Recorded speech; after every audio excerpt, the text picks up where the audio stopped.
అబ్బబ్బబ్బబ్బబ్బా! ఏం కొట్టుడు, ఏం కొట్టుడు, ఏం కొట్టుడు. పిచ్చ కొట్టుడు కొట్టాడు బాసు అన్నట్లాగా అయిపోయింది పాపం ఇంగ్లాండ్ పరిస్థితి. బాస్ బాల్ అనుకుని వచ్చారు. బస్ బాల్ కాదురా భయ్, స్కై బాల్ సత్తా ఏంటో మీకు చూపిస్తామని చెప్పి త్రూఅవుట్ ది సిరీస్ మన వాళ్ళు ఎప్పటికప్పుడు డామినేట్ చేస్తూ వచ్చారు.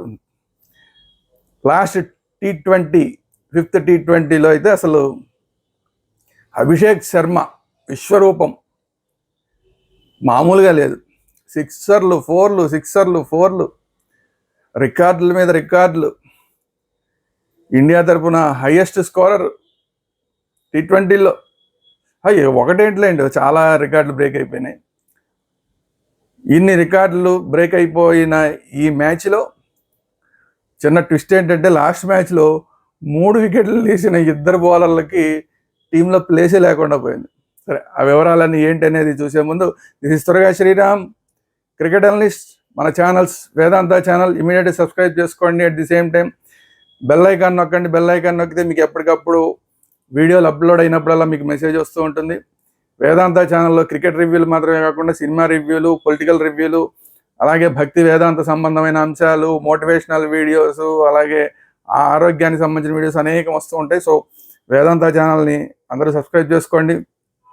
అట్ ది సేమ్ టైం మా క్రికెట్ మాత్రం ఇంట్రెస్ట్ ఉన్న వాళ్ళకి క్రికెట్ వేదాంత ఛానల్ ఉంది. క్రికెట్ వేదాంత ఛానల్ కూడా సబ్స్క్రైబ్ చేసుకోండి. At the same time bell icon నొక్కండి. Thank you very much.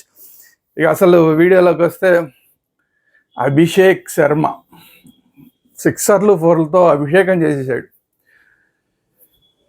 Opening వచ్చిన దగ్గర నుంచి ఆల్మోస్ట్ మ్యాచ్ అయ్యేదాకా కూడా, మ్యాచ్ ఇన్నింగ్స్ ఎండింగ్ దాకా కూడా బ్యాటింగ్ చేశాడు.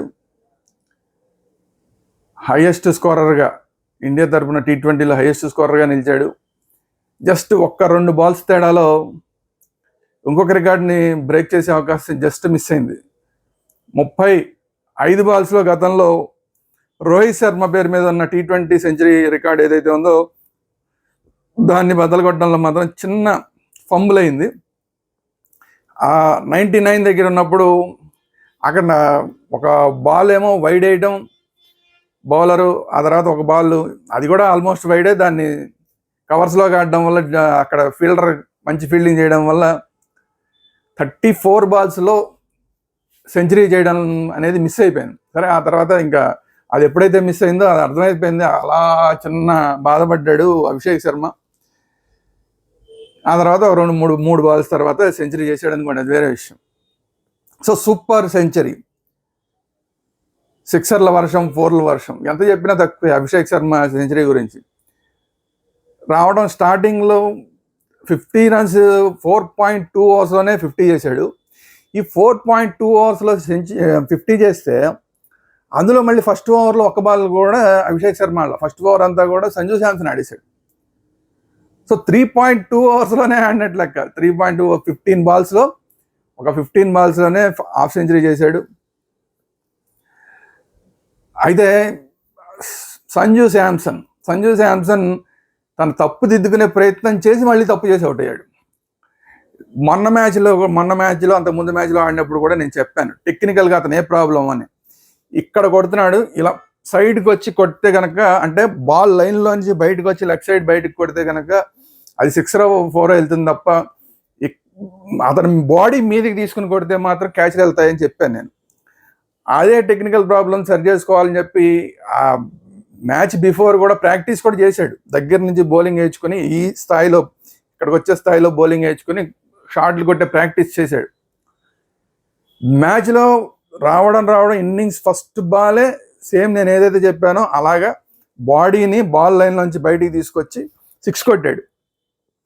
ఆ ఓవర్లో అసలు అది కూడా అర్చర్ బౌలింగ్లో 6 కొట్టాడు. అదే ఓవర్లో మళ్ళీ ఇంకొక 6 ఇంకో 4 కొట్టాడు.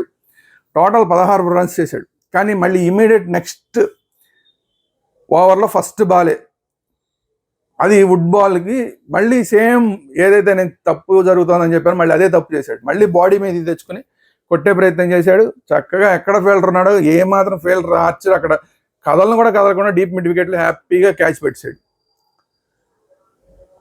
సో ఇచ్చిన అవకాశాలని ఉపయోగించుకోలేకపోతే కనుక అది తప్పు అవుతుంది. అది సంజు శాంసన్ తప్పే అవుతుంది.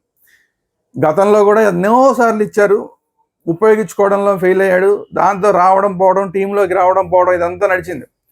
మొన్న ఎప్పుడైతే వరుసగా సెంచరీలు చేశాడో ఇంకా టీంలో ప్లేస్ కన్ఫర్మ్ చేసుకున్నాడు అనుకున్న టైంలో ఇప్పుడు వరుసగా 5 మ్యాచ్ల్లో, సిరీస్లో 5 మ్యాచ్ల్లోనూ ఫెయిల్. ఎవరైనా ఒక మ్యాచ్లో ఫెయిల్ అవుతారు, 2 మ్యాచ్లో ఫెయిల్ అవుతారు, కానీ సంజు శాంసన్ 5 మ్యాచ్ల్లోనూ ఫెయిల్. అది కూడా సేమ్ కైండ్ ఆఫ్ షాట్స్ కొట్టి అవుట్ అవడం ఏదైతే ఉందో ఇదైతే క్షమించరాని నేరం. బట్ ఇంకొక ఛాన్స్ కూడా ఉంటుంది, నెక్స్ట్ సిరీస్ కూడా ఖచ్చితంగా అతనే ఆడతాడు. ఎందుకంటే అతనే ఇండియాకి ఓపెనింగ్ చేస్తాడు. ఎందుకంటే రోహిత్ శర్మ రిటైర్ అయిపోయాడు కాబట్టి, రాబోయే రోజుల్లో ఇంకొంతమంది రిటైర్ అవ్వబోతున్నారు కాబట్టి. సో T20లో మళ్ళీ నెక్స్ట్ సిరీస్ ఏదున్నా కూడా అక్కడ కూడా మళ్ళీ సంజు శాంసనే ఓపెనింగ్ చేస్తాడు. ఈలోపు IPL ఉంది, ఇవన్నీ ఉన్నాయి కాబట్టి అప్పుడు కూడా అతని పెర్ఫార్మెన్స్ ఎలా ఉంటుంది ఏంటి చూడాలి. సో ఇక నుంచి మాత్రం పరీక్షకు గురవుతాడు, టూ మచ్ పరీక్షకు గురవుతాడు సంజు శాంసన్. ఎందుకంటే IPLలో ప్రతి ఒక్క బౌలరు ఈ వీక్నెస్ మీదే సంజు శాంసన్ దెబ్బకొట్టే ప్రయత్నం చేస్తారు. సో IPL అయ్యే టైం కన్నా కనీసం ఈ వీక్నెస్ నుంచి సంజు బయటపడితే ఇండియా టీంలో మళ్ళీ ప్లేస్ కంటిన్యూ అవుతుంది, లేదంటే కనుక ఇబ్బందులు పాలవుతాడు. ఎందుకంటే ఆల్రెడీ వెయిటింగ్లో ఉన్నారు. ఇంకా యశస్వి జైస్వాల్ వెయిటింగ్లో ఉన్నాడు, ఎప్పుడు ఖాళీ అవుతుంది ఆ ప్లేస్ అని. ఎందుకంటే అభిషేక్ శర్మ ప్లేస్ ఖాళీ అయ్యే ప్రసక్తే లేదు. ఎందుకంటే అతని స్టైల్ ఆఫ్ బ్యాటింగ్ అంతే, అతను ఆడినా ఆడకపోయినా అతను ఖచ్చితంగా కంటిన్యూ చేయాలి. అతను ఆడిన రోజు ఇండియా గెలుస్తుంది, ఖచ్చితంగా ఇండియా గెలిచేస్తుంది అతను ఆడిన రోజు. అభిషేక్ శర్మ ఆ రోజు మంచి ఇన్నింగ్స్ ఆడాడంటే ఖచ్చితంగా ఆ రోజు ఇండియా మ్యాచ్ గెలిచినట్టే లెక్క. అలాగా ఈ సిరీస్ బ్రహ్మాండంగా ఆడాడు, ఆడినంతసేపు కూడా బ్రహ్మాండంగా ఆడాడు. కొన్నిసార్లు ఎక్కువ రన్స్ కొట్టచ్చు, కొన్నిసార్లు తక్కువ రన్స్ కొట్టచ్చు, కానీ ఆడినంతసేపు కూడా చాలా పర్ఫెక్ట్గా ఆడాడు అభిషేక్ శర్మ. ఈవెన్ గాల్లోకి మాత్రమే కాదు, గ్రౌండ్ షాట్లు కూడా, కవర్ డ్రైవ్లు కానీ బ్రహ్మాండంగా మంచి టైమింగ్లో కొడుతున్నాడు. సో ఇంత ఫామ్లో ఉన్న బ్యాట్స్మెన్ ఇప్పట్లో తీసే అవకాశమే లేదు. కాబట్టి ఏదైనా ప్లేస్ డేంజర్లో ఉందంటే అది సంజు శాంసన్దే ఉంటుంది. అది IPLలో కనుక అతను కరెక్ట్గా ఆడకపోతే మాత్రం యశస్వి జైస్వాల్ ఆ ప్లేస్లోకి వచ్చేసే అవకాశం ఉంది. సో దాని తర్వాత మళ్ళీ సూర్యకుమార్ యాదవ్ సేమ్ మిస్టేక్. ఇది కూడా సేమ్, అది కూడా అంతే. టెక్నికల్గా బాల్ లైన్లో నుంచి లైట్గా బయటకు వచ్చి కొడితే స్కూప్ షాట్ 6 వెళ్తుంది. బాల్ లైన్లోనే ఉండి కొడుతున్నాడు, బాల్ లైన్లోనే ఉండి కొట్టేసరికి బ్యాట్ ఎడ్జ్ దాకి పైకి వెళ్తుంది. మొన్న కూడా అదే తప్పు జరిగింది, ఇవాళ కూడా అదే తప్పు జరిగింది. అయితే అంటే సూర్యకుమార్ యాదవ్ విషయంలో అతనికి ఫామ్ రాంగ్గా ఉండటం వల్ల చిన్న టైమింగ్ మిస్ అవుతుంది తప్ప అతని బ్యాటింగ్లో ఏమాత్రం టెక్నికల్ ఫాల్ట్ ఏం లేదు. ఫామ్లో లేకపోవడం వల్ల చిన్న తేడా, అంటే టైమింగ్లో తేడా. ఆ టైమింగ్లో తేడా, షాట్ కరెక్ట్ షాటే కానీ టైమింగ్లో చిన్న తేడా రావడం వల్ల 2 సార్లు లేట్ చేయింది. సో అది సరి చేసుకునే అవకాశం ఖచ్చితంగా ఉంది. కానీ సూర్యకుమార్ యాదవ్ కూడా టోటల్ సిరీస్లో ఒక్క మ్యాచ్ కూడా సరిగా ఆడలేదు. సంజు శాంసన్ అండ్ సూర్యకుమార్ యాదవ్ వీళ్ళిద్దరూ కూడా చాలా డిసప్పాయింట్ చేశారు ఈ సిరీస్లో. బట్ ఏంటంటే గెలిచేసాం కాబట్టి అన్నీ కవర్ అయిపోతున్నాయి. సూర్యకుమార్ యాదవ్ కూడా క్యాప్టెన్సీ బ్రహ్మాండంగా చేస్తున్నాడు, అన్నీ గెలిచేస్తున్నాం కాబట్టి అంతా బాగా రన్ అవుతుంది. కానీ లేదంటే ఈ పాటికి చాలా విమర్శల పాలైపోయాడు సూర్యకుమార్ యాదవ్. సో సూర్యకుమార్ యాదవ్ ఖచ్చితంగా ఏంటనేది చూసుకోవాలి. తర్వాత సూర్యకుమార్ యాదవ్ కన్నా ముందు వచ్చిన తిలక్ వర్మ బ్రహ్మాండమైన సపోర్ట్ని అభిషేక్ శర్మకి ఇవ్వడం, కొట్టింది 24-25 కొట్టాడు, కానీ అతను ఇచ్చిన పార్ట్నర్షిప్, అతను ఇచ్చిన సపోర్ట్ వల్ల వచ్చిన పార్ట్నర్షిప్ 95 రన్స్ పార్ట్నర్షిప్ వచ్చినట్టుంది. సో అక్కడే మొత్తం మ్యాచ్ దూరం అయిపోయింది ఇంగ్లాండ్కి. సో తిలక్ వర్మ కూడా బాగా ఆడినట్టే లెక్క. తర్వాత అసలు శివం దుబే మొన్న మ్యాచ్లో 53 కొట్టాడు, కానీ ఈ మ్యాచ్లో ఇంకా బాగా ఆడాడు. మొన్న మ్యాచ్లో కన్నా కూడా, అంటే ఆడింది తక్కువ బాల్స్ అయినా కూడా టప టప టప టప కొట్టుకుంటూ వెళ్ళిపోయాడు. ఎందుకంటే ఆల్రెడీ అభిషేక్ శర్మ అవతల ఫుల్ ఫామ్లో ఉన్నాడు, 6 కొట్టేస్తున్నాడు, అప్పటికి హాఫ్ సెంచరీలు అన్నీ అయిపోయినాయి. అలాంటి టైంలో రాగానే అభిషేక్ శర్మ చెప్పాడు, వారే బాబు నీకు పిచ్చి బ్రహ్మాండంగా ఉంది, నీ షాట్లు ఏవైతే ఉన్నాయో ఫ్రీగా ఆడు అని చెప్పాడు అని చెప్పి కూడా శివం దుబే చెప్పాడు. సో అతను చెప్పడం వల్ల ఇంకా ఓపెన్ అయిపోయి ఆడాడు, చాలా మంచి స్కోర్ వచ్చింది. ఉన్న కాసేపు కూడా బ్రహ్మాండంగా ఆడి ఒక 30 దాకా కొట్టి అవుట్ అయిపోయాడు. అట్ ది సేమ్ టైం బౌలింగ్లో కూడా 2 వికెట్లు తీశాడు శివం దుబే. సో శివం దుబే గురించి కూడా ఇవాళ చెప్పుకోవాల్సిన అవసరం ఉంది. సో ఇట్లా చెప్పుకుంటే మిగతా వాళ్ళందరూ ఓకే, అందరూ కూడా తల కాస్త కొట్టారనుకోండి. సో ఆ విధంగా అభిషేక్ శర్మ బౌలింగ్కి మొత్తం డీగ్రేడ్ అయిపోయింది. ఇంగ్లాండ్ బౌలింగ్ విభాగం అంతా డీగ్రేడ్ అయిపోయింది. అట్ ది సేమ్ టైం మొత్తం టీం కూడా ఒక డిగ్రేడ్ పొజిషన్లోకి వెళ్ళిపోయింది. ఏంట్రా బాబు మన పరిస్థితి, ఈ మ్యాచ్ కూడా పోయినట్టుంది అని. సో అలాంటి మైండ్ సెట్ తోటి బ్యాటింగ్కి దిగి 247 పరుగులు కొట్టాల్సిన పరిస్థితుల్లో 247 పరుగులు ఆల్రెడీ ఇండియా వాళ్ళు కొట్టారు.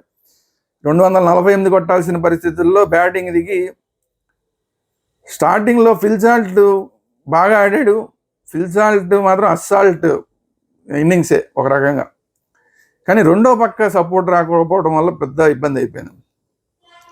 సరే ఫస్ట్ ఓవర్లో వాళ్ళు చెప్పుకోవాల్సింది ఏంటంటే మహమ్మద్ షమీని తీసుకున్నారు హర్షదీప్ సింగ్ ప్లేస్లో. మహమ్మద్ షమీని ఫస్ట్ ఓవర్లో చితక్కొడు కొట్టేశాడు ఫిల్ సాల్ట్. కానీ తర్వాత మళ్ళీ రెండో ఓవర్లో వచ్చిన తర్వాత, రెండో ఓవర్ అంటే ఇన్నింగ్స్ మూడో ఓవర్లో వచ్చిన తర్వాత మళ్ళీ షమీకి ఫస్ట్ బాల్కే వికెట్ ఇచ్చి వెళ్ళిపోయాడు.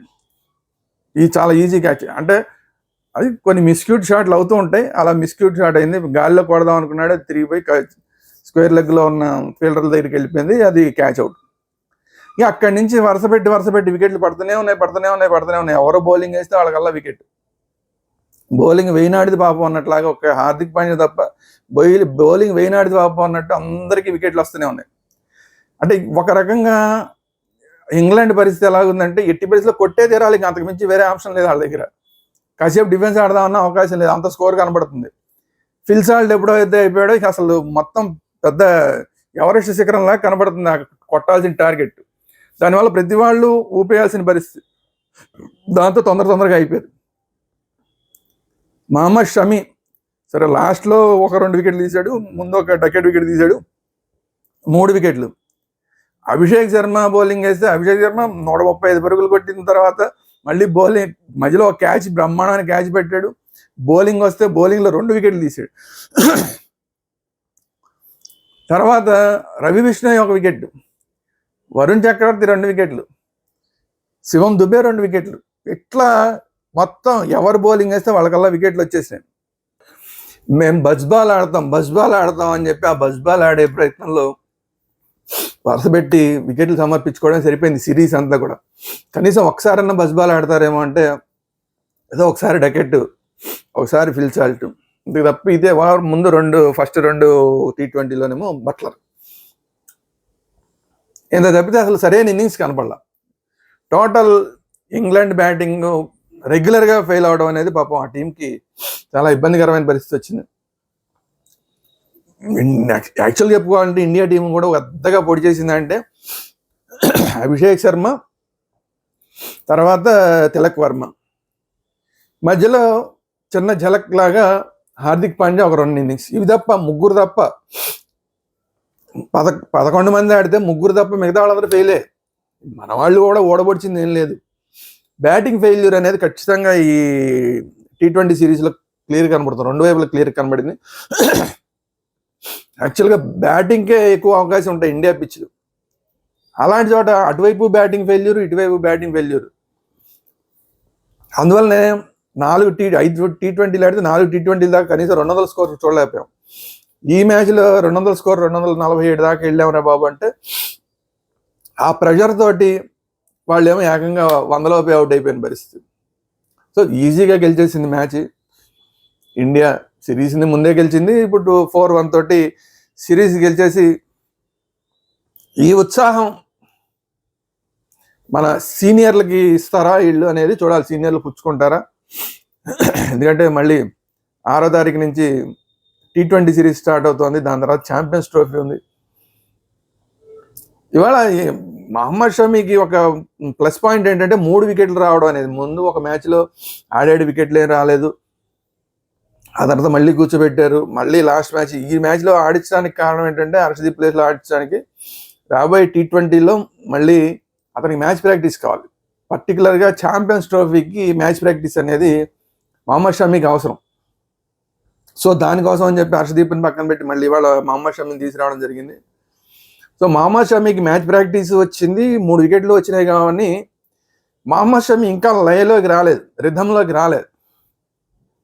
ఏదో వికెట్లు వచ్చినాయంటే వచ్చినాయి, అంతేగాని అద్భుతమైన బౌలింగ్ వల్ల వచ్చిన వికెట్లు ఏం కాదు అది.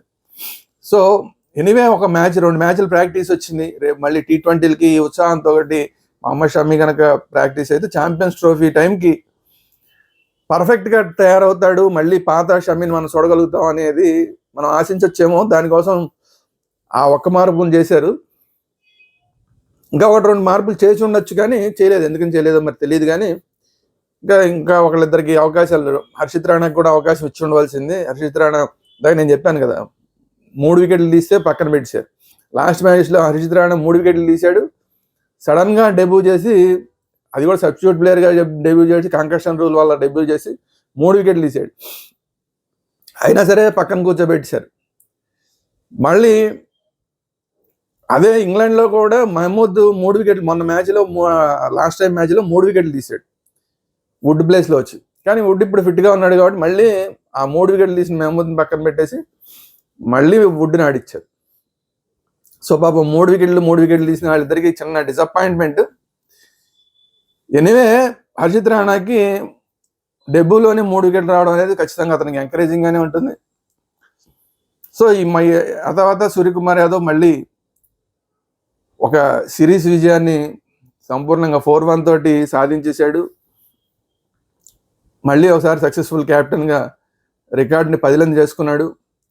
సరే, ఈ మ్యాచ్లో చాలా రికార్డులు అయితే చాలా వచ్చినాయి అనుకోండి, అది వేరే విషయం. ఆ రికార్డులన్నిటికీ గురించి కూడా మనం ఏం మాట్లాడుకుంటాం. కానీ ఓవరాల్గా T20లో మన పెర్ఫార్మెన్స్ చాలా సాటిస్ఫాక్టరీగా ఉంది.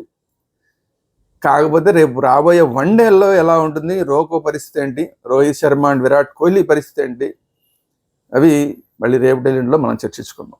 ఇది ఈరోజు వీడియో. ఈ వీడియో కనుక మీకు నచ్చినట్టయితే లైక్ చేయండి. అట్ ది సేమ్ టైం మీ అభిప్రాయాలు ఏంటి అనేది కామెంట్ రూపంలో తెలియజేయండి. ఈ వీడియో అందరికీ షేర్ చేయండి. అట్ ది సేమ్ టైం మన ఛానల్స్ వేదాంత ఛానల్ అలాగే క్రికెట్ వేదాంత ఛానల్ 2 కూడా సబ్స్క్రైబ్ చేసుకోండి. At the same time bell icon నొక్కండి. Thank you very much.